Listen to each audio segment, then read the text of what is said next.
ගියාම මට තමයි පාළු. මටත් තාම ගියාම සෑහෙන්න මතක් වෙයි. ඒත් ඉතින් අපි කොහොම හරි ඉවසගෙන ඉමු. දැන් එහෙ ගිහින් මිස්ටර් සංකට මොනවද කරන්න තියෙන වැඩ?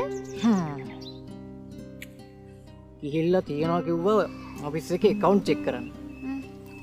තව කෑම බීමක් දෙනවා කිව්වා. ඒත් ඉන්න වෙන්නේ බොඩිමි.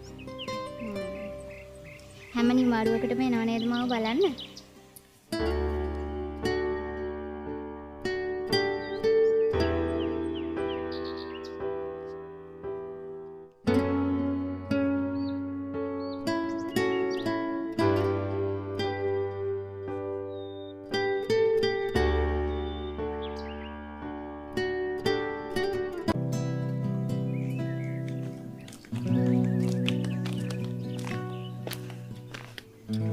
දැන් ඔයා ගියාට පස්සේ මට මේ ගම පුරාම මතක් වෙන්නේ ඔයාව.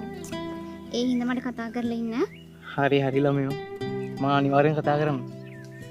මේ ඔයා බෝඩිමට කතා කරලා කිව්වද දෙනවා කියලා? ඔව් ඔව් කිව්වා. රැ වෙන්න කලින් යන්න ඕන.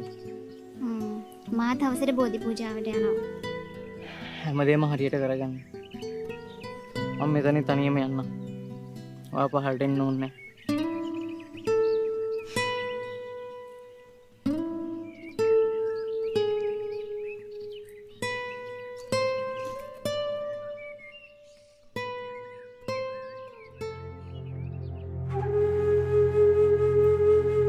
මුලින් අකමැති වුණත් රස්සාව